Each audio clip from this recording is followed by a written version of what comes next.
Kami Tentara Pembebasan Nasional Papua Barat, kami tidak lari, kami tidak menyerah. Bapak Prabowo Subianto, Papua bukan tanah kosong. Setiap kepala keluarga yang mau dikirim ke Papua, tolong sampaikan ke Prabowo, saya tolak. Kita sebagai anak muda Papua atau orang asli Papua berani menyuarakan dan menolak program transmigrasi. Kita akan dianggap OPM, TPNPB atau kelompok separatis lainnya. Transmigrasi ke Papua apakah sebuah proksi dalam upaya meredam gerakan Papua Merdeka? Apakah transmigrasi bisa menciptakan konflik di Papua? Dan apakah peristiwa Tibo CS Poso akan terulang lagi di Papua? Mari kita bahas secara sopan. Baru dilantik beberapa hari, Pak Prabowo Presiden kita sudah merencanakan sebuah program transmigrasi ke Papua. Kasihannya orang Papua telah 100% tidak sepakat karena proyek ini dianggap tidak bermanfaat sama sekali untuk orang asli Papua. Sebelumnya dalam sidang paripurna ke-7 DPD RI, Senator Paul Vincent Mayor, DPD RI dari Papua dengan tegas menolak program transmigrasi ke Papua yang digagas oleh Presiden Prabowo. Yang dibutuhkan masyarakat Papua adalah guru dan dokter, bukan transmigrasi, kata Senator Paul Vincent Mayor pada saat itu. Bagi orang Papua, program transmigrasi ini dinilai akan menjadi sebuah ancaman di tanah Papua. Alasan lain yang paling menusuk di hati dari penolakan ini adalah, orang asli Papua mau tes CPNS akan kalah saing sama warga transmigrasi, karena adanya posisi-posisi strategis yang telah terlebih dahulu dikuasai oleh non-asli Papua yang akan lebih berpihak kepada sesama non-Papua. Hal ini sudah terbukti. Di sisi lain orang Papua menganggap bahwa bangsa Jawa Jakarta selalu anggap orang Papua SDM-nya rendah, atau sering mendiskreditkan OAP dalam hal birokrasi pemerintahan. Akan tetapi, ada juga OAP yang menjadi anak emas dari kaum elit Jawa Jakarta, di mana menurut saya YouTuber Manuskrip Papua, mereka yang mau jadi anak emas Jawa Jakarta lebih diutamakan yang beragama Islam. Jika non-Islam maka para OAP ini akan sedikit dipersulit. Sedikit analisis dari saya YouTuber Manuskrip Papua adalah, program transmigrasi ini akan sedikit mengarah ke program Islamisasi tanah Papua. Ini dampaknya akan sangat besar bagi masyarakat di Papua, sebab Papua itu tanah Injil bukan tanah para Habib. Lantas apa tujuan mengislamkan Papua? Mari kita berkaca dari peristiwa Tibo CS konflik Poso. Tibo CS itu, mereka mati karena konflik agama. Jadi apakah narasi Papua Merdeka akan diarahkan ke konflik agama? Sedikit gambaran peristiwa konflik Poso dari berita yang tersebar bahwa, ini dimulai dari sebuah bentrokan kecil antar kelompok pemuda sebelum akhirnya menjalar menjadi kerusuhan bernuansa agama. Keterlibatan Tibo CS berawal dari Yanis Simamunsong asal Poso yang datang ke Morowali dan memberitahu bahwa gereja Santa Teresia Poso akan diserang, dan anak-anak penghuni asrama serta rohaniawannya terancam dibantai. Mendengar itu, Tibo CS yang merupakan umat Katolik tergerak hatinya berangkat menuju Poso. Benar saja, tanggal 20 Mei tahun 2000, gereja Santa Teresia Poso diserang dan dibakar massa. Tibo CS pun sibuk mengevakuasi anak-anak, guru-guru, dan rohaniawan gereja. 3 hari kemudian, Tibo ditangkap dan dijebloskan ke penjara. Kabupaten Poso juga menjadi fokus program transmigrasi pemerintah. Tujuan program transmigrasi ini adalah untuk membawa warga dari daerah padat penduduk mayoritas Muslim seperti Jawa. Daerah padat penduduk ini akan dibawa ke daerah yang jarang penduduknya dan Kabupaten Poso pada waktu itu menjadi fokus program transmigrasi pemerintah. Salam hormat dari saya YouTuber Manuskrip Papua. Orang Papua harus cerdas. Manuskrip.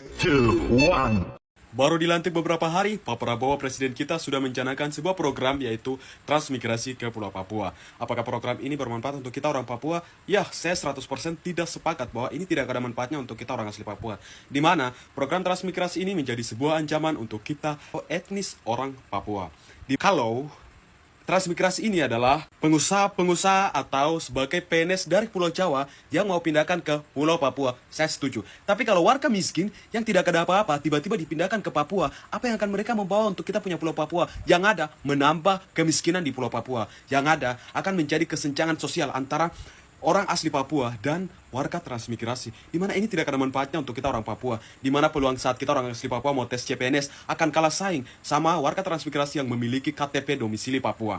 Begitu juga di saat penerimaan TNI atau Polri, orang asli Papua akan kalah bersaing sama anak-anak dari transmigrasi itu sendiri yang memiliki KTP kependudukan orang asli Papua. Kenapa saya bisa bilang seperti ini? Ya, kita bisa belajar dari sekarang ini yang terjadi, di mana posisi-posisi strategis dikuasai oleh non asli Papua.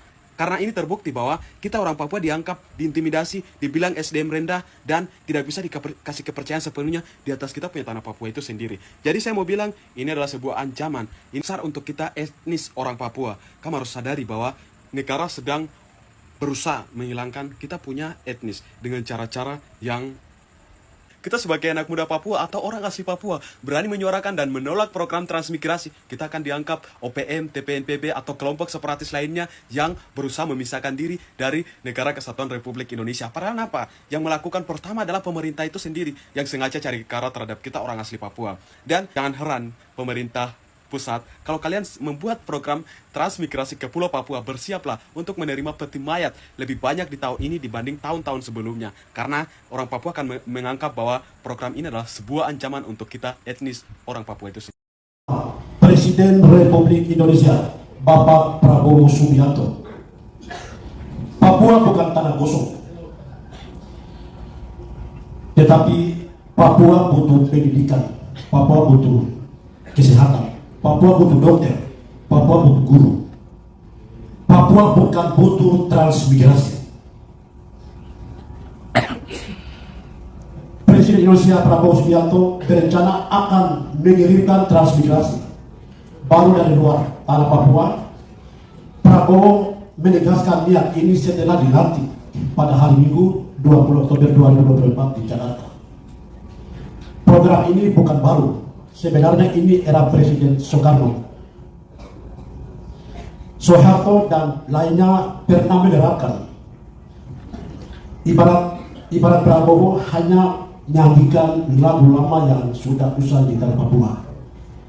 Oleh sebab itu kami Komda Papua, kantor teman-teman beberapa Komda Papua yang sampaikan Radio Papua bahwa Papua bukan tanah kosong dan kami menolak dengan tegas untuk bermasuk transmigrasi di tanah Papua. Perempuan, kita tidak butuhkan transmigrasi masuk di Papua. Karena kalau masuk di Papua, Papua akan terancam. Dan ruang-ruang perempuan itu tidak ada, khususnya untuk masyarakat adat. Dari Aliansi Selamatkan Tanah, Hutan, dan Manusia Papua atau ASTHMP menggelar aksi pembentangan spanduk tolak transmigrasi di Kota Sorong, Provinsi Papua Barat Daya. Nah, kegiatan ini sendiri berdasarkan keterangan yang kami himpun bahwa Koordinator Aliansi Selamatkan Tanah, Hutan, dan Manusia Papua, Victor Claviu, menjelaskan bahwa aksi ini sendiri merupakan bagian daripada peringatan atas rencana Presiden ke-8 Republik Indonesia, yaitu Prabowo Subianto, di mana akan menggagas program transmigrasi di tanah Papua. Nah, ia menjelaskan bahwa persoalan transmigrasi ini bukan merupakan solusi utama yang harus dilaksanakan di tanah Papua, sebab justru akan berpotensi membuat konflik baru, ya, yang konflik horizontal dan ancaman bagi eksistensi orang asli Papua di tanahnya sendiri. Begitu. Friends, before continuing, please support, like and comment on this video, and don't forget to subscribe to this YouTube channel. God bless us all.